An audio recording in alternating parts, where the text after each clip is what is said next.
আসন্ন কোরবানির ঈদকে ঘিরে সক্রিয় চাঁদাবাজ মলম পার্টি জাল টাকার কারবারি সহ বিভিন্ন প্রতারক চক্র তাদের দমন ও নগরবাসীর নিরাপত্তায় কয়েক স্তরের নিরাপত্তার ব্যবস্থা নিয়েছে আইনশৃঙ্খলা বাহিনী। গরুর হাট, bus terminal, rail station, launch ঘাট সহ গুরুত্বপূর্ণ স্থানে নজরদারি বাড়িয়েছে আইন প্রয়োগকারী সংস্থা। অপরাধ বিশ্লেষকরা বলছেন, অপরাধীর পরিচয় নয়, অপরাধ দেখে ব্যবস্থা নিতে হবে। আরও জানাচ্ছেন শাকিবুর রহমান। এখন ঘরেই হবে বিয়ে বাড়ির পোলাও, যদি থাকে আকিজ এসেনশিয়াল সুগন্ধি চিনি গুঁড়া চাল।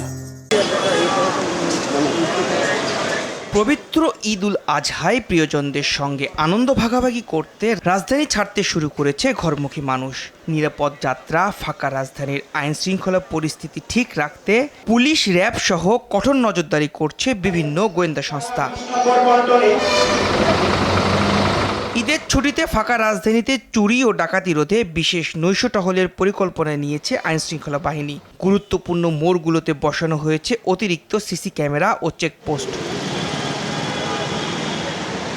কুরবানির ঈদে জাল টাকার ব্যবহার, মলম ও অজ্ঞান পার্টি এবং ছিনতাইকারীদের দমনে তৎপরতা বাড়ানোর তাগিদ বিশেষজ্ঞদের। একটা অসৎ উদ্দেশ্য সম্পন্ন গোষ্ঠী বা কিছু ব্যক্তি সাধারণ মানুষের কাছ থেকে নানা উপায়ে অর্থ হাতিয়ে নেন। সেটা কোথাও কোথাও অতিরিক্ত ভাড়ার নামে, কোথাও কোথাও চাঁদার নামে, কোথাও কোথাও তাকে প্রক্রিয়াগতভাবে হয়রানির নামে। এগুলোই আসলে আমাদের আইনশৃঙ্খলা পরিস্থিতির ক্ষেত্রে বড় চ্যালেঞ্জ। তো এই চ্যালেঞ্জগুলোকে নিয়ন্ত্রণ বলুন অথবা এগুলোকে সহনীয় করে সাধারণ মানুষের যে ঈদ উদযাপনকে স্বস্তির জায়গায় নিয়ে আসতে গেলে আমরা বারবারই বলছি আইনশৃঙ্খলা বাহিনীকে কঠোর হতে হবে, আমাদের গোয়েন্দা তৎপরতাগুলো বাড়ানো প্রয়োজন এবং যাদের বিরুদ্ধে অভিযোগ পাওয়া যাবে তাদের কোনো ধরনের পরিচয়, রাজনৈতিক পরিচয় সহ অন্য যে কোনো ধরনের পরিচয়কে বিবেচনা না করে আইনগত দেশের প্রচলিত আইন অনুযায়ী ব্যবস্থা গ্রহণ করা। এই ব্যবস্থা গ্রহণের প্রশ্নে অতীতে কিংবা এখনও কোনো ক্ষেত্রে ব্যত্যয়, ঘাটতি দেখছি এই প্রসঙ্গগুলো তৈরি হওয়ার কারণেই কিন্তু অপরাধীরা নানাভাবে সুযোগ পায়। একজন অপরাধী তিনি যে সেক্টর অথবা যে ধরনেরই অপরাধ করুক না কেন, সে যদি একবার লক্ষ্য করে বা দেখে বা বুঝতে পারে যে অপরাধ করে কাউকে খুশি করে অপরাধটি চলমান রাখা যায় বা অপরাধ করা যায়, তখন সে পূর্ণ উদ্যমে কিন্তু অপরাধ করে।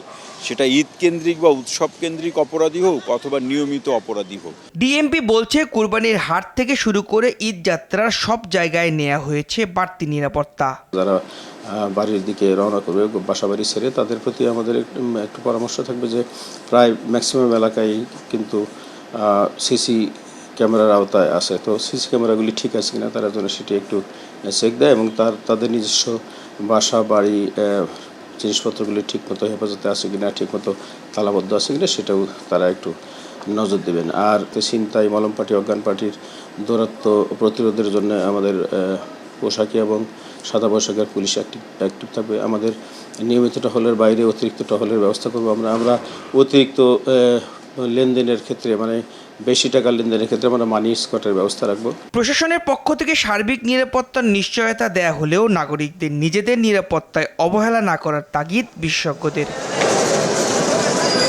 শাকিবুর রহমান, RTV, ঢাকা।